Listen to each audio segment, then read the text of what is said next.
이게 이해가 되실까요? 이게 이해가 되시면 제정신이 아닌 겁니다. 이해가 안 돼야 정상입니다. 그 세상을 지배하는 물리법칙은 우리가 사는 세상을 지배하는 물리법칙과는 다릅니다.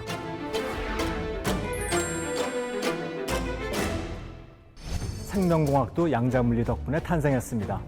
레이저, 반도체 같은 것들도 전부 양자물리 덕분에 이해되고 새롭게 발명된 것들이거든요. 그리고 대량 살상 무기인 원자폭탄도 또 양자물리 덕분에 탄생했고요. 문제는 이렇게 이상한 얘기를 하는 양자물리가 예측한 바는 틀린 적이 없다는 것입니다. 이 새로운 기술에 의해서 우리는 문명의 두 번째 퀀텀 점프를 목격할 시점에 와 있습니다. 알아야 합니다. 알면 나한테 기회가 될 수 있고 또 위기를 막을 수 있습니다.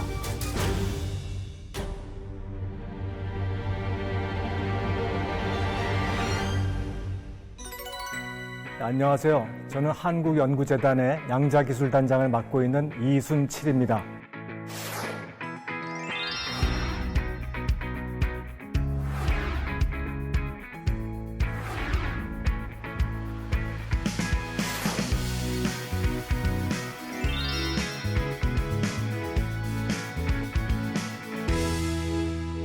오늘 제가 말씀드릴 주제는 양자정보기술인데 이 양자정보기술은 우리에게 기회와 위기를 동시에 가져옵니다. 양자컴퓨터는 이 세상의 모든 암호를 다 깰 수 있다고 합니다. 그러니까 그게 있으면 제가 스위스에 있는 은행 계좌를 다 털어서 가져올 수도 있으니까 저한테는 기회가 되고 그걸 모르고선 당하는 사람한테는 위기가 되겠죠. 그러면 이것이 이런 공상과학 같은 일이 과연 가능한 일인가? 라는 게 이제 저희가 생각할 수 있는 첫 번째 의문인데 이것을 과학적으로 대답하기보다는 이런 얘기를 해보겠습니다. 지난 6월 말에 우리나라에서 퀀텀 코리아라는 행사가 있었는데 양자 기술에 대한 비전이 새롭게 발표되었습니다. 2035년까지 앞으로 12년 동안에 3조가량을 투자를 해서 R&D를 하겠다고 했습니다. 그리고 우리나라 국회에서는 지금 양자법이 제정되려고 의논 중에 있습니다. 막대한 예산을 투입하고 그리고 법까지 제정한다고 하면 이것은 상당히 진지하다는 걸 의미하는 것이겠죠.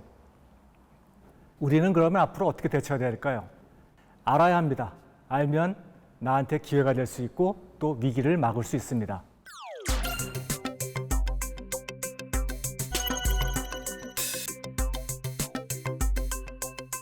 빅뱅 이론이 처음 나올 때 초창기에 기여를 많이 했던 조지 가모브라는 훌륭한 과학자가 있습니다. 근데 이분은 이런 과학 연구도 잘하셨지만 일반 대중을 위한 과학 교양 서적도 잘 쓰셨어요. 그래서 이분이 양자물리가 탄생하고 형성되기까지 30년간을 기술한 책을 쓰신 게 있는데 그 책 제목이 바로 물리학을 뒤흔든 30년입니다. 그러니까 그 당시에는 양자물리 전공하지 않았다고 하더라도 모든 물리학자가, 모든 물리계가 이 새로운 물리에 의해서 세상이 어떻게 새롭게 해석되고 어떤 새로운 사실들이 발견되는지 흥분을 가지고 들여다보고 있었던 시절입니다. 화학은 결합을 다루는 학문인데 이 양자물리가 아니었으면 경험 법칙에 의존하고 끝났을 겁니다. H2O가 물 아닙니까? 그러니까 수소 2개와 산소 1개가 모여서 물이 된다는 사실은 알고 있었지만 왜 그런지는 몰랐는데 양자물리가 나옴으로 해서 기본 원리로서부터 잘 이해할 수 있게 된 것이죠. 그리고 RNA, DNA를 다루는 생명공학도 양자물리 덕분에 탄생했습니다. 그리고 이런 기본 과학에 의지해서 발달하는 공학은 말할 것도 없겠죠. 레이저, 반도체 같은 것들도 전부 양자물리 덕분에 이해되고 새롭게 발명된 것들이거든요. 그러니까 이 레이저와 반도체가 기본을 이루는 전자공학도 양자물리 덕분에 탄생한 것이고요. 우리는 현재 주변에 모두 전자기기에 둘러싸여서 살고 있습니다. 현대사회의 위대한 혁명을 일으키는 세 가지 요소가 원자와 비트와 유전자라고 하더라고요. 원자는 물질의 기본 단위이니까 당연히 양자물리에 의해서 영향을 많이 받은 것이고요. 비트는 정보의 기본 단위인데 이것이 디지털 혁명을 일으켰는데 디지털 혁명을 일으킨 주체인 전자공학이 바로 또 양자물리에 의해서 발전된 거 아니겠습니까? 그리고 생명의 기본 단위인 유전자, 이 RNA, DNA도 조금 전에 말씀드린 바와 같이 양자물리 덕분에 생성했습니다. 그리고 대량 살상 무기인 원자폭탄도 또 양자물리 덕분에 탄생했고요. 양자물리는 이렇게 현대 문명에 막대한 영향을 끼쳤음에도 불구하고 이것을 이해하기가 어렵습니다. 리처드 파인만이라는 분은 양자 컴퓨터가 생기면 아주 환상적으로 좋은 일을 많이 할 수 있다는 점을 처음 지적하신 분인데, 이분이 그러셨어요. 아무도 양자물리를 제대로 이해하지 못하고 있다고 자신 있게 이야기할 수 있다, 이렇게 얘기를 하셨고, 그리고 양자물리의 아버지라고 불리는 닐스 보어는 양자물리 이야기를 듣고도 제정신인 사람은 제대로 이해하지 못한 것이다, 이렇게 얘기를 하셨습니다. 그러니까 기본적으로 이런 위대한 물리학자들도 양자물리를 이해하지 못하니까 인류는 기본적으로 양자물리를 이해할 수 없게 되어 있습니다. 왜 그럴까요?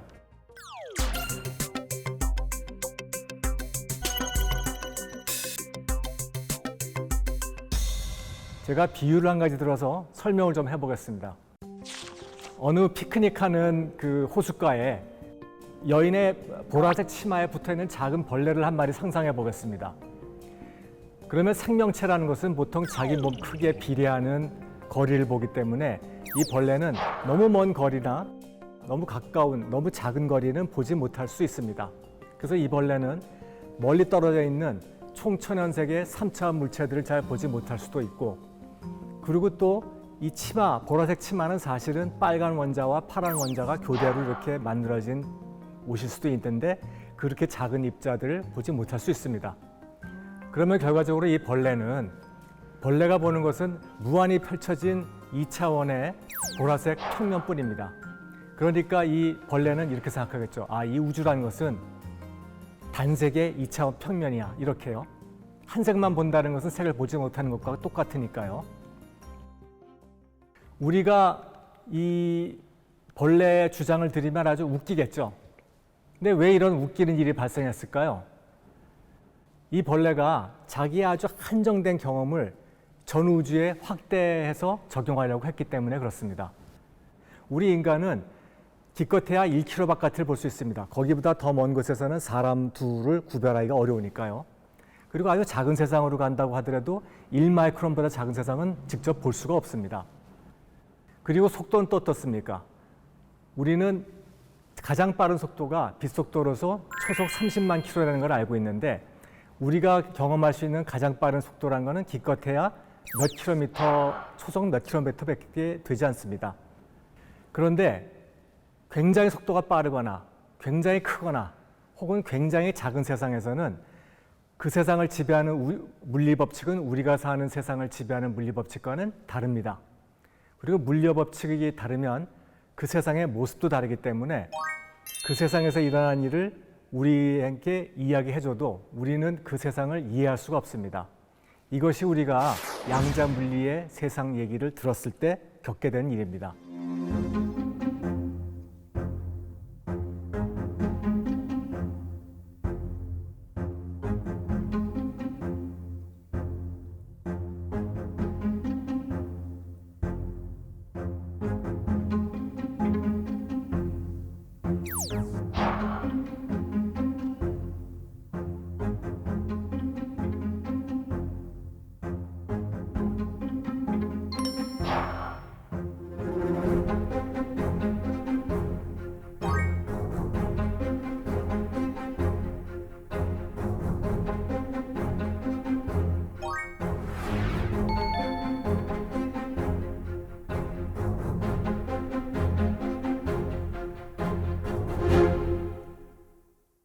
저희가 이 이상한 나라의 앨리스 이런 이야기를 들을 때면 말하는 고양이, 말하는 토끼 이런 것들이 이해가 되지 않습니다. 그렇지만 저 세상에서는 그냥 그런가 봐 하고선 그냥 그거를 받아들이고 그 스토리를 그냥 재밌게 즐기거든요. 양자물리, 양자컴퓨터 얘기를 들을 때도 똑같은 태도를 취하면 좋습니다. 그냥 저 세상에서는 저런 규칙이 적용되나 봐 하고 일어나는 일들을 즐기실 수 있으면 가장 바람직하다고 하겠습니다.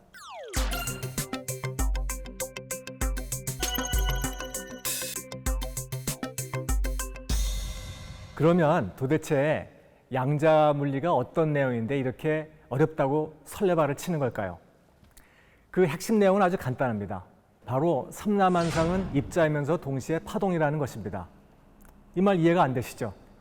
근데 여기에 여러분들이 모르는 단어가 있기 때문에 그런 것은 아닙니다.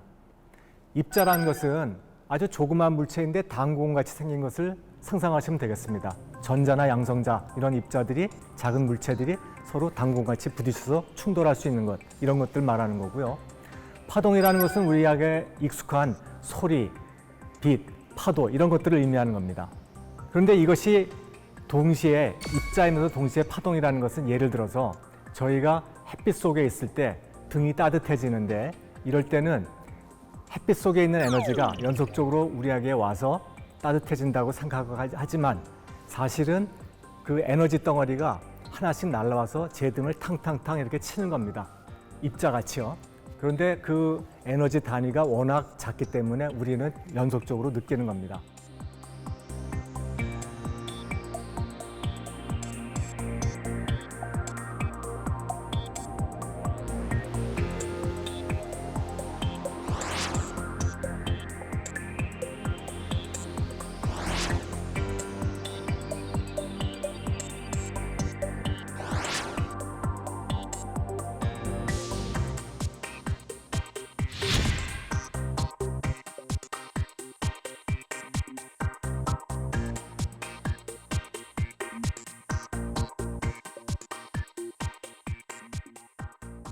입자가 파동의 성질을 가지고 있으면 파동은 반사, 굴절, 간섭, 애돌이 이런 성질을 가지고 있다고 하는데 이런 성질을 설명할 수 있는 가장 기본적인 속성이 바로 중첩이라는 것입니다. 중첩은 별로 어려운 것이 아니고요. 저희가 피아노에서 도미솔 세 음을 한꺼번에 치면 도라는 소리 파동, 미라는 소리 파동, 소리라는 소리 파동이 합쳐져서 동시에 우리한테 들리게 되는데 그렇게 파동이 합쳐지는 형상을 바로 중첩이라고 합니다. 그래서 파동을 이해할 때는 어렵지 않은데 빛으로 실험을 해보면 빛이 작은 구멍을 통과해 나가면 거기서부터 이렇게 퍼져나갑니다. 그래서 그렇게 퍼져나간 빛을 두 개의 구멍을 또 통과하게 하려면 이 두 개의 구멍에서 각각에서 퍼져나가게 되는데 이 퍼져나간 빛들이 스크린에 만나게 되면 거기서 강해지는 점이 있고 약해지는 점들이 있습니다. 이것은 파동의 매우 독특한 성질로서 간섭이라고 불리는데요. 이것을 전자를 갖고 실험해도 똑같은 현상이 일어나더라는 겁니다. 전자를 두 개의 구멍을 통과해서 보내면 두 개의 무늬가 생길 것이 예상이 되는데 여러 개의 무늬가 생기더라는 거죠. 이거는 전자의 입자 성격을 가지고는 도저히 설명할 수가 없고 전자도 파동의 성격을 가지고 있다라고 이야기해야만 이해가 될 수가 있는 현상입니다. 그러면 입자도 그러면 파동의 성격을 가지고 있다는 것이 증명이 된 셈인데 그러면 파동이 중첩이 된다고 하면 입자도 중첩이 되어야 할 텐데 도대체 입자의 중첩이라는 것은 어떤 뜻일까요? 파동의 경우에는 도라는 소리 파동, 미라는 소리 파동, 소리라는 소리 파동이 합쳐지는 현상이 중첩이라고 했는데 이것은 모두 다 이 공기 분자의 떨림이 낮은 주파수로 떨면 도가 되고 높은 주파수로 떨면 소리 됩니다. 그것과 비슷하게 원자가 만약에 중첩이 되어 있다고 하면 원자가 에너지가 낮은 상태 혹은 높은 상태가 중첩이 된다거나 혹은 기본 입자들은 다 돌고 있거든요. 돌고 있는 입자들이 많습니다. 돌고 있는 게 오른쪽으로 돌고 있는 것들도 있고 왼쪽으로 시계 반다방으로 돌고 있는 것도 있는데 이런 두 개의 상태가 중첩되어 있을 수 있다는 뜻입니다. 이게 이해가 되실까요? 이게 이해가 되시면 제정신이 아닌 겁니다. 이해가 안 돼야 정상입니다. 그런데 이것이 그러면 원자의 세계에서 일어날 때는 그냥 그런가 보다 하고선 저희가 얘기를 듣고선 강의실 끝으로 나갈 때는 그냥 잊어버리면 그만이죠. 근데 이것이 우리 현실 세계에서 일어난다고 하면 정말 이상해지고 그냥 무시해버릴 수가 없게 됩니다. 예를 들어서 어느 탁자가 중첩이 된다라고 할 때는 탁자가 왼쪽에 있는 상태와 오른쪽에 있는 상태가 중첩이 되어 있을 수 있다는 뜻입니다. 근데 우리가 어떤 탁자라든지 의자 뭐 이런 것들이 중첩이 되는 걸 보는 일이 없지 않습니까? 그래서 이게 무슨 소리야? 이렇게 할 수 있는데 그랬더니 양자 물리론자들은 뭐라고 하면 우리가 안 보고 있을 때 이렇게 중첩이 돼 있다가 우리가 보는 순간에 왼쪽이나 오른쪽을 선택해서 나타난다는 겁니다. 그러니까 말하자면 제가 이 뒤를 돌아서 무궁화 꽃이 피었습니다 하고 있을 때는 어떤 돌멩이가 저쪽에 있는 상태와 저쪽에 있는 상태가 중첩이 되어 있다가 제가 딱 돌아보는 순간에 둘 중에 하나를 선택해서 나타난다는 거죠. 제가 안 볼 때 무슨 일이 일어나고 있는지에 대해서는 아무리 무슨 얘기를 떠들어도 증명도 반증도 할 수 없으니까 얘기를 할 수가 없습니다, 사실은. 그러니까 이건 말장난 같은 얘기고 정말 받아들이기 힘든 얘기인데, 문제는 이렇게 이상한 얘기를 하는 양자물리가 예측한 바는 틀린 적이 없다는 것입니다. 그래서 무시할 수가 없는 것이고요.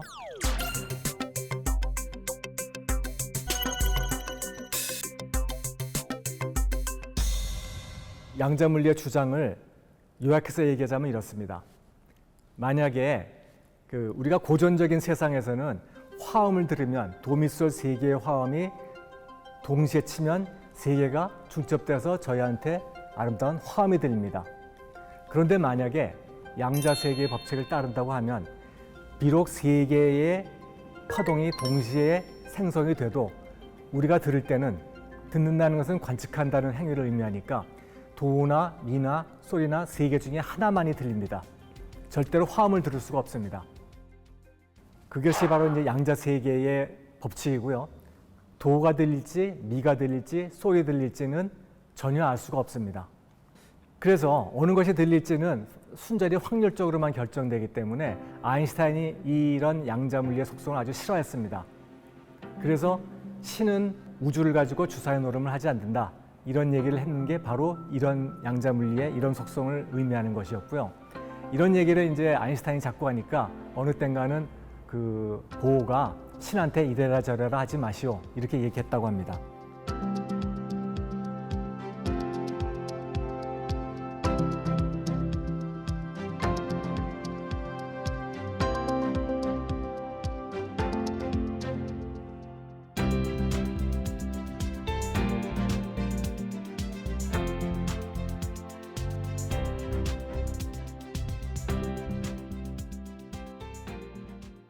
네, 양자물리는 처음에 탄생하고 형성될 때까지 한 30년 정도 걸렸고요.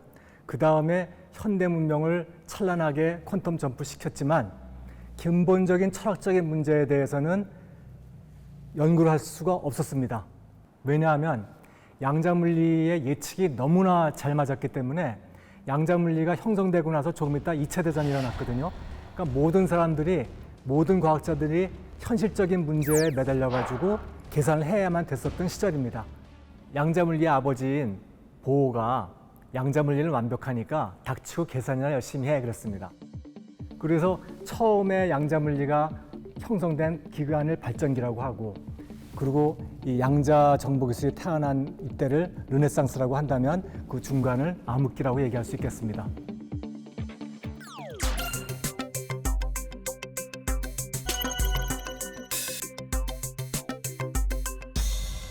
이 암흑기에도 몇 가지 중요한 사건들이 있었는데 이 보호의 얘기를 듣지 않고 일으킨 몇 가지 사건이 있었습니다.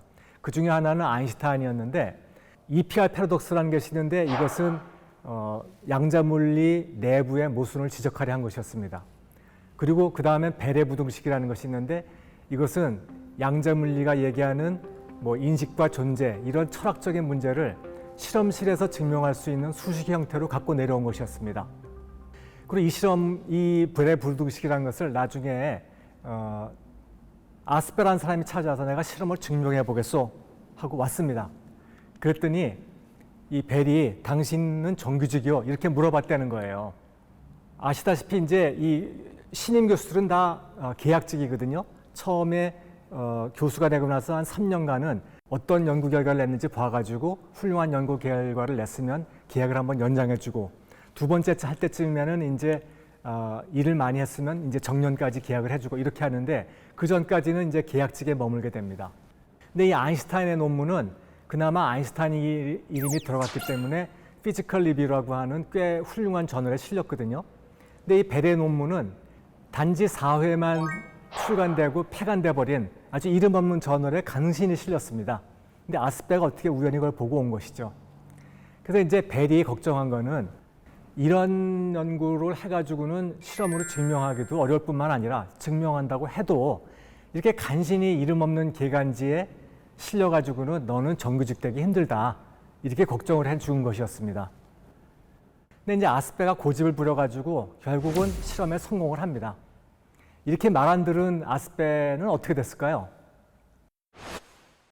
네, 이분은 작년에 노벨상을 타셨습니다. 그리고 이제 고분과 함께 같이 노벨상을 타신 클라우저 박사. 이분은 이제 지난달 말에 우리나라에서 퀀텀 코리아라는 행사를 할 때도 오셨었는데 이분이 먼저 증명을 하셨는데 실험에 약간 논리적인 함정이 있었어요. 그래서 그거를 보완해서 제대로 실험한 게 아스페 박사였기 때문에 두 분이 같이 노벨상을 타셨습니다.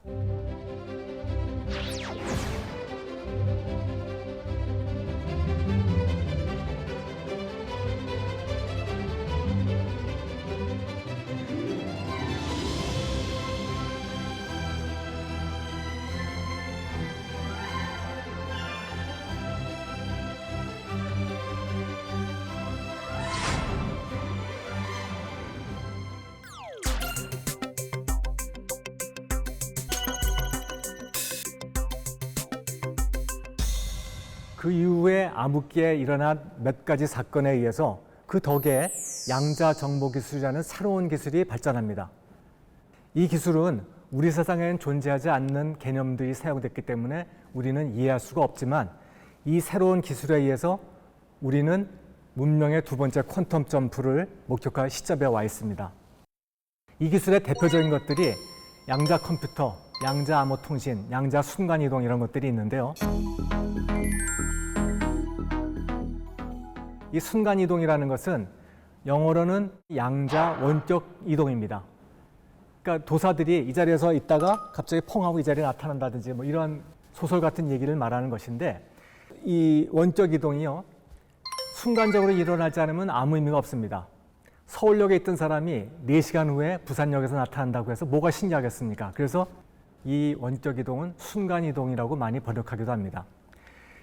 저희가 스타트랙 같은 이런 공상과학 영화를 보면은 우주선에서 빔 다운해가지고 행성으로 가고 행성에서 다시 빔 앞에서 올라오고 이런 기술을 말하는 건데 이런 기술이 바로 이제 양자 원격 이동인데 이런 것이 과연 가능하겠느냐? 이거하고 똑같은 의미는 아니지만 이 양자 기술에서 말하는 원격 이동을 실험으로 증명하신 분이 이 작년에 노벨상을 타신 세 번째 안톤 자일링거 박사입니다. Prepare to beam us up, Mr. Scott. Beam us up, Mr. Scott. Prepare to beam us up.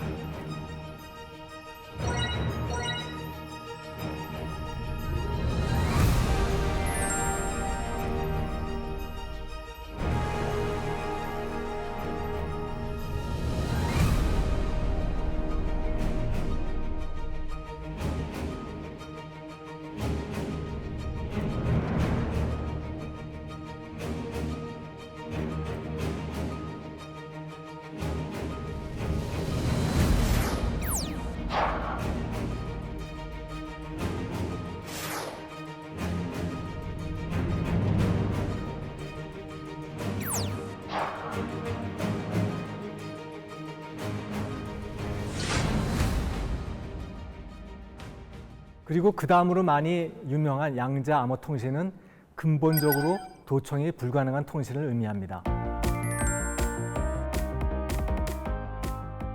저희가 도청을 한다고 할 때는 신호의 일부를 따오게 된다는 것을 의미합니다. 갑돌이와 을순이가 통신을 한다고 할 때 예를 들어서 빛으로 통신을 한다고 하면 이 도청자는 반반사걸 같은 걸 써가지고 갑돌이가 을순이한테 보내는 신호의 일부를 자기한테 채우게 됩니다. 갑돌이와 을순이도 이제 이 도청자가 그렇게 하는 걸 아니까 아이디어를 냅니다. 그러면 이 신호를 매우 미약하게 보내서 이 거울로 더 이상 쪼개지 못하게 작게 보내자, 약하게 보내자 이렇게 말이죠. 실제로 양자 물리가 발견한 바에 의하면 빛도 더 이상 쪼갤 수 없는 최소 단위가 있습니다. 이런 것을 비달갱이 또는 광자라고 부르는데 신호 한 개마다 이런 광자 하나씩을 보내면 이 광자는 반반사거를 투과해서 을순이한테 가거나 반반사거를 해서 반사돼서 도청자한테 가거나 둘 중에 하나입니다. 그러면 이 도청이 만약에 있으면 을순이가 금방 눈치를 채겠죠. 이렇게 하면 이제 도청을 이제 방지할 수가 있습니다. 그런데 이런 아이디어가 나오면 도청자도 또 아이디어를 낼 수 있습니다. 그렇다면 내가 신호를 몽땅 가로채서 그 신호를 읽은 다음에 똑같은 신호를 만들어서 다시 보내주면 될 거 아니야. 바로 이걸 못하게 하는 게 양자 암호통신인데 어떻게 못하게 하느냐. 신호를 볼 때 중첩해서 보내는 겁니다. 그러면 아까 말씀드린 바와 같이 중첩된 신호를 측정하면 변질되기 때문에 애초에 갑돌이가 만들어서 보낸 신호가 뭔지 알 수가 없습니다. 그래서 똑같은 신호를 을순이한테 보낼 방법이 없기 때문에 도청을 방지할 수 있습니다.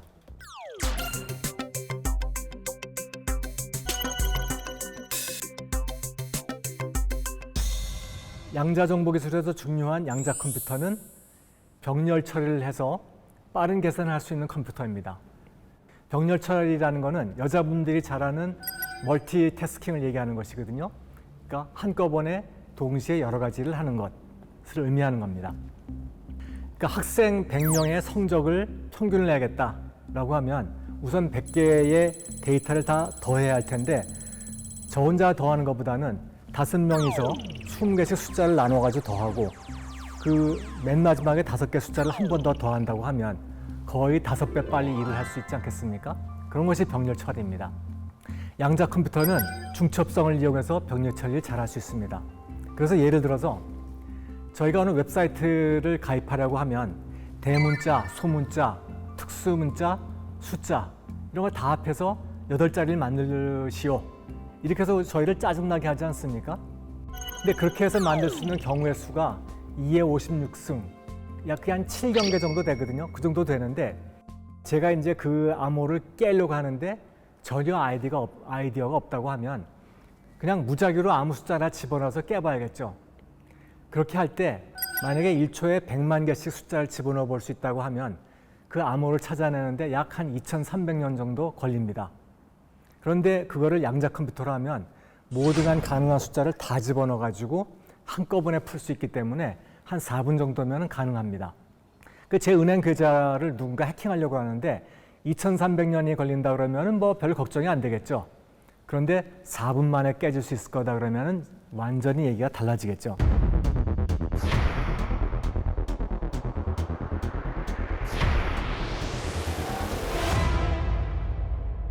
암호는 이렇게 국방이나 스파이만 쓰는 게 아니라 저희가 온라인 베이킹할 때도 쓰죠. 온라인 쇼핑할 때도 쓰죠. 그리고 뭐 SNS 할 때 가입할 때도 쓰죠. 그리고 뭐 증권 거래를 할 때도 써야 할 테고 사실 아침에 일어나면 제일 먼저 하는 일이 핸드폰에다 암호를 넣어서 깨우는 일 아닙니까? 그리고 맨 마지막에 집에 들어갈 때도 현관문에 암호를 잘 눌러야 들어갈 수가 있습니다. 이렇게 우리의 생활은 생각보다 암호에 많이 둘러싸여 있기 때문에 양자 컴퓨터가 발견돼서 암호가 깨진다고 하면 우리 일상이 굉장히 큰 혼란에 빠지게 될 것이라는 것은 금방 이해할 수 있습니다.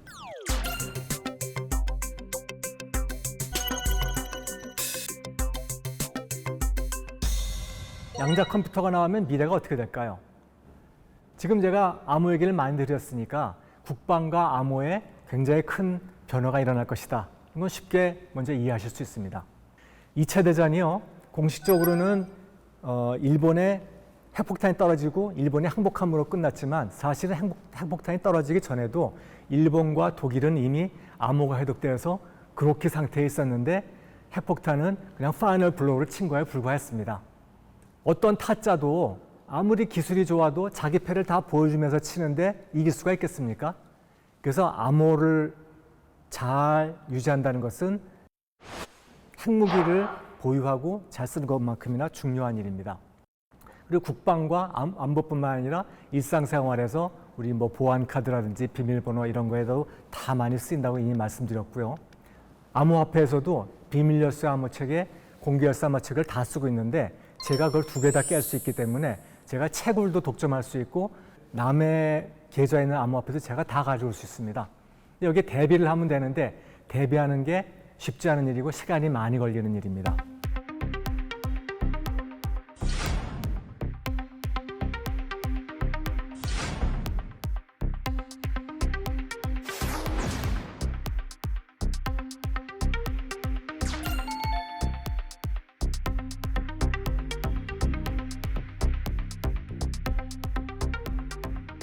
그런데 사실은 저희 과학자들은 미래가 어떻게 변화할지는 사실 잘 모릅니다. 마이클 패러데이라는 사람이 전자기 유도 법칙을 발견한 사람인데요. 전자기 유도 법칙이 이렇게 코일이 있는데 자석이 가까우면 이렇게 전기가 흐르는 현상이거든요.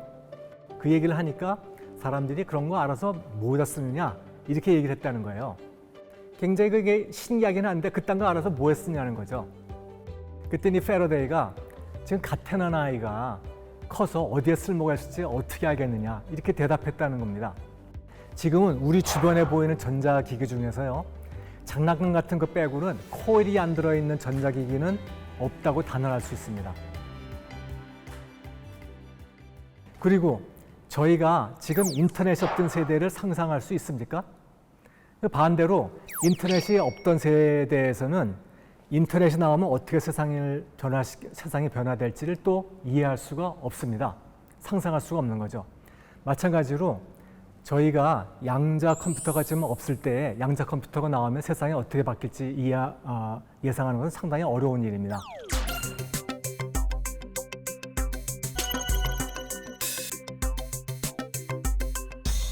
제가 양자 컴퓨터가 나오면 미래가 어떻게 변화할지 얘기를 드렸는데 그러면 현재 상황은 어떨까요?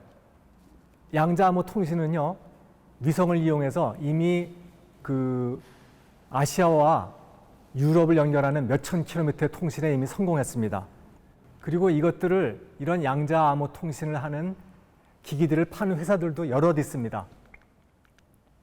그 중에 한 회사를 우리나라 전화회사가 샀고요. 그 회사에서는 이런 암호 통신만 하는 것이 아니라 무작위수를 만들어내는 양자 무작위수 발생기도 만들어 팔고 있습니다. 그래서 그 무작위수를 최근에 스마트폰에 집어넣어 가지고 그 스마트폰 이름을 퀀텀이라고 붙였는데요. 양자 무작위수 발생기는 기존의 무작위수보다 완전하게 훨씬 더 무작위한 숫자를 만들어냅니다. 그러니까 좀 더 완벽하지만 지금은 뭐 그것 때문에 이 스마트폰의 보안이 훨씬 더 좋아지는 것은 아니겠지만 어쨌든 양자 기술이 처음으로 구현된 그런 기기를 우리 손에 들고 다닐 수 있다. 그런 상징적인 의미가 크겠죠. 이 양자 컴퓨터는요, 해외에서는 굉장히 진지합니다. 양자 컴퓨터는 IBM, 구글 같은 회사에서 이미 하드웨어를 만들고 있고요. 그 밖에도 여러 회사들이 만들고 있습니다. 재작년 말에 나온 맥킨지 리포트에 의하면 적어도 그 당시에 2021년 말에 벌써 양자 컴퓨터 하드웨어를 만드는 회사가 60개가 넘게 있었고 소프트웨어를 만드는 회사가 120개 넘게 있었습니다. 지금은 몇백 개가 넘을 겁니다. 그리고 이 양자 컴퓨터를 슈퍼컴퓨터 쓰듯이 클라우드 서비스를 제공하는 회사들도 이미 10개가 넘습니다. 아마존도 그렇게 하고 있고요. 마이크로소프트도 그렇게 하고 있고 또 IBM도 자체도 IBM의 양자 컴퓨터를 스스로 클라우드 서비스를 제공하고 있습니다. 그리고 이런 클라우드 서비스를 써서 실제로 여러 가지 알고리즘을 개발하고 있는 회사들도 몇십 개 이상 되고 있습니다. 양자 컴퓨터를 활용하는 기업을 제가 여러 개 이제 유명한 회사들, 우리도 들으면 알만한 회사들을 말씀드릴 수 있는데요. 여러 가지 유명한 지하회사들도 있고, 그리고 뭐 미쓰비시 모터스라든지 폭스바겐, 현대차 이렇게 배터리 개발에 주력하는 회사들도 있고요. 또 뭐 JP 모르간 이렇게 유명한 이런 투자은행 같은 것들도 있고, 그리고 저희가 텔레비에서 많이 듣는 보험회사도 있습니다. 이 보험회사 같은 경우는요, 자기네 데이터를 보호하기 위해서 양자 컴퓨터로 보호하기 위해서 연구를 하고 있는데 데이터 암호를 깰 수 있는 양자 컴퓨터는 앞으로도 10년 정도는 나오지 않을 겁니다. 그런데 저희가 어떤 회사의 데이터를 해킹하는 건 쉽지 않죠. 또 해킹했다고 하더라도 다 암호가 걸려 있어서 그 데이터를 읽어드릴 수가 없습니다. 그러니까 지금 해킹에 가도 양자 컴퓨터 나올 때까지 시간이 많으니까 걱정이 없을 텐데 왜 이런 보험회사들은 지금부터 그런 양자 컴퓨터에 대비한 암호 체계를 연구하고 있을까요? 왜냐하면 어떤 해커가 해킹에 간 다음에 그걸 가만히 갖고 있다가 10년 후에 양자 컴퓨터 나오면 그때 읽어드릴 수 있거든요. 그러니까 거꾸로 얘기하면 지금 우리 회사가 갖고 있는 데이터가 10년 후에는 공개돼도 상관없는 거다라고 하면 아무 신경 쓰지 않아도 되지만 지금도 보호해 놓지 않으면 위험하다 하는 데이터는 지금부터 양자 컴퓨터를 대비해서 새로운 암호를 걸어놔야만 하는 것이죠.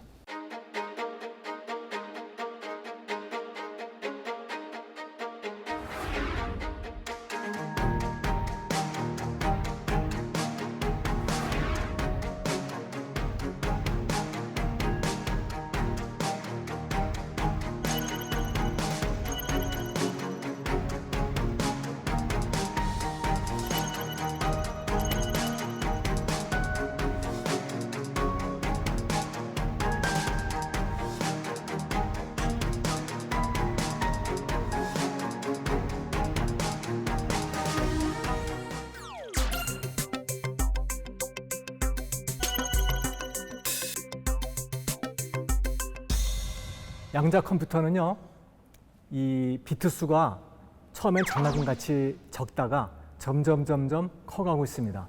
올해 IBM에서 400비트짜리 양자 컴퓨터 CPU를 발표했고요. 곧 1000비트짜리를 발표할 것이라고 하는데, 워낙에는 이 100비트만 넘어가면 고전 컴퓨터, 즉 우리가 요즘 쓰고 있는 컴퓨터랑 경쟁할 수 있을 것이다 라고 얘기를 했었습니다. 그러면 이제 작년에 100비트 넘어가고 400비트 넘어가고 그랬으니까 슈퍼컴퓨터를 다 능가했어야 되는데 그렇게 된 상태냐 하면 꼭 그렇지만은 않은 게요. 양자 컴퓨터는 오류 보정이 큰 이 병목입니다. 근데 양자 컴퓨터에서는 한 비트의 오류를 보정하기 위해서 최소한 4비트를 더 써야 됩니다. 에러를 지금 쓰는 고전 컴퓨터만큼 줄이려면은 한 비트를 보정하기 위해서 1000비트 정도를 추가로 더 써야 된다. 이렇게 되는 겁니다. 그러니까 이거 완전히 적반하장이죠. 완전히 뭐 주객이 전도된 상황인데, 그래서 지금 양자 컴퓨터가 400비트짜리 혹은 1000비트짜리 나온다고 하더라도 실제로는 오류가 없는 비트로는 그런 걸 따지면 한 비트를 제대로 맞는 수준에 불과하기 때문에 아직은 암호를 깰 수 있는 이런 수준이 되어 있는 것은 아닙니다.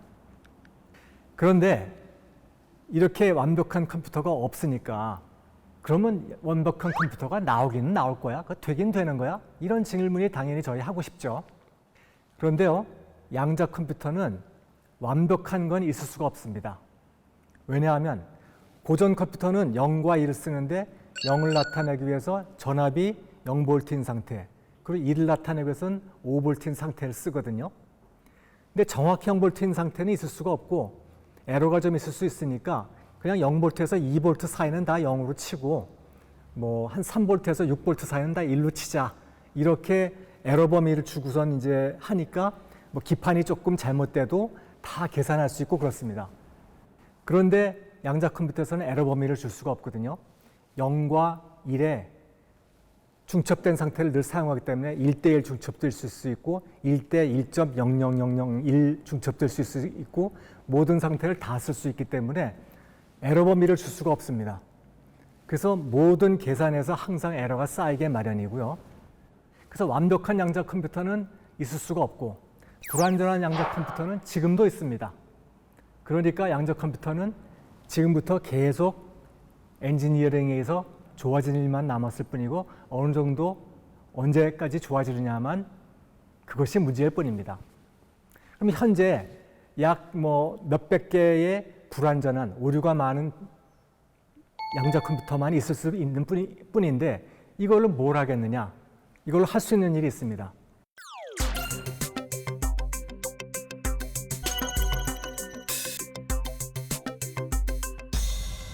제일 먼저 유명한 게 이 원자 세계, 좀 더 쉽게 말하면 분자를 시뮬레이션 하는 일이거든요. 신앙을 개발한다는 것은 자연에 없던 새로운 분자를 개발한다는 뜻이거든요. 그러려면 이런 분자가 과연 만들어질 것인지, 즉 자연에 존재할 수 있을 것인지, 존재한다면 어떤 성질을 가질 것인지 이런 걸 예측할 수 있어야 되는데 아무것도 모를 때는 그걸 무조건 뭐 이렇게 시행착오를 거쳐서 만들어 봐야 되고요. 지금은 슈퍼컴퓨터를 이용해 가지고 그거를 100만 개 뭐 이렇게 여러 가지 경우를 만들어 보고 그 성질을 예측합니다. 근데 시간이 무지무지하게 걸리죠. 그거를 양자 컴퓨터로 하면 그 시간을 훨씬 더 줄일 수 있기 때문에 신약 개발하는 시간을 줄일 수 있게 되는 것입니다.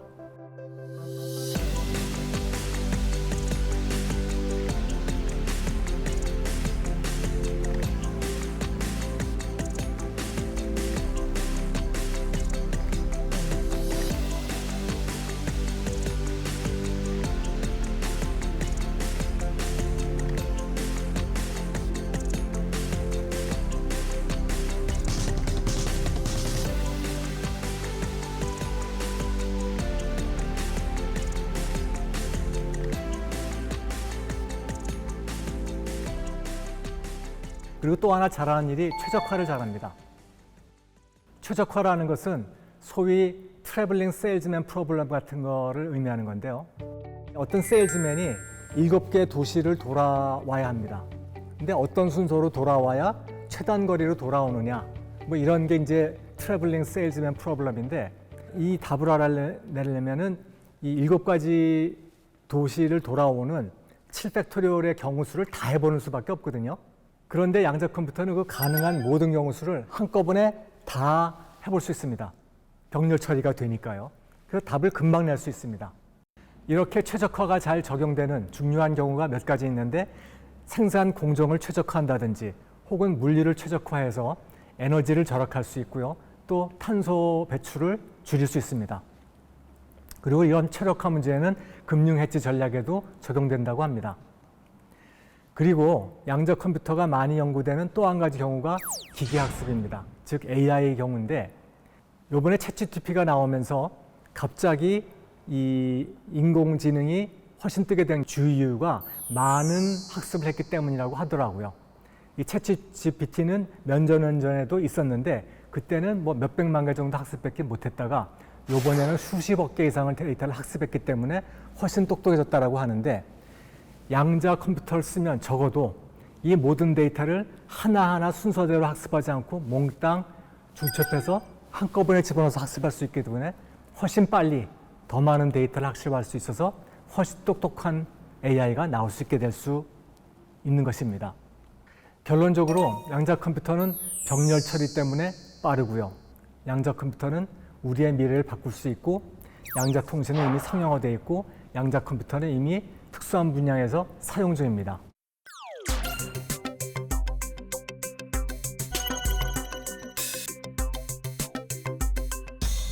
양자 컴퓨터가 언제쯤 상용화될 수 있겠느냐, 이런 질문을 하시는 분들이 계세요.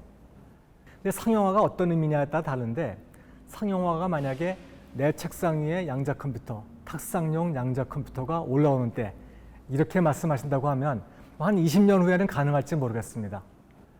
그런데 양자 컴퓨터가 모든 암호를 깰 수 있는 때라고 말씀하시면 한 10년 후쯤에는 가능할 수 있을 것 같고, 그 밖에 어떤 유용한 결과라도 낼 수 있는 경우라고 하면 지금도 아까 말씀드렸다시피 양자 컴퓨터는 클라우드 서비스로 사용되고 있습니다. 그래서 우리는 앞으로 양자 컴퓨터가 나오는데 그 시대를 어떻게 대처해야 되느냐. 모든 개인이 인지 부조화를 줄일 수 있게 하기 위해서 알고 있어야 됩니다.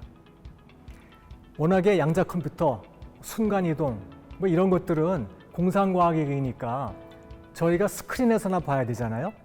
그런데 그것이 이제 저희 옆에 같이 있다라고 주장을 하면은 당연히 인지 부조화가 일어나게 되는데, 이런 거를 줄이려고 하면 기술을 알면 줄일 수가 있습니다. 예를 들어서요, 저희가 갑자기 저희 몸이 다 두둥실 떠오른다고 해보죠. 그러면 현대에 사는 우리들은 스페이스 영화를 많이 봤기 때문에 이거 뭔가 왜 그런지 모르겠지만 중력이 없어졌어, 이런 걸 알게 되겠죠. 근데 중세에 사는 사람들은 어떻겠습니까? 이유를 전혀 모르니까 이게 뭐 신이 분노를 했나 봐 하고 어쩔 줄을 모르겠죠. 근데 저희도 지금 이 몸이 둥실 뜨면 중력이 없어졌다는 건 알지만 왜 중력이 없어졌는지 어떻게 해야 될지 이런 걸 판단하는데 시간이 좀 걸리겠지만 적어도 중세 사람보다는 훨씬 나을 겁니다. 아니까 혼란을 좀 더 줄일 수 있는 거죠. 그리고 모든 기업은, 저희 개인도 마찬가지지만 이것은 기회이자 위기가 되기 때문에 반드시 알고 있으셔야 되고요. 청년들한테는 가장 도전적인 기회이기 때문에 주목을 하시라고 얘기하고 싶습니다. 양자 컴퓨터가요, 이론상 불가능하지 않지만 만들기가 쉽지 않습니다. 아주 환상적으로 빨리 계산하는 컴퓨터, 환상적으로 빨리 계산하는 알고리즘, 이거 다 만들기 어렵거든요. 근데 어렵기 때문에 또 도전할 가치가 있지 않겠습니까? 서양 속담에요, 이런 말이 있습니다. 해변가로부터 멀어질 용기를 갖지 않으면 대양을 발견할 수 없다.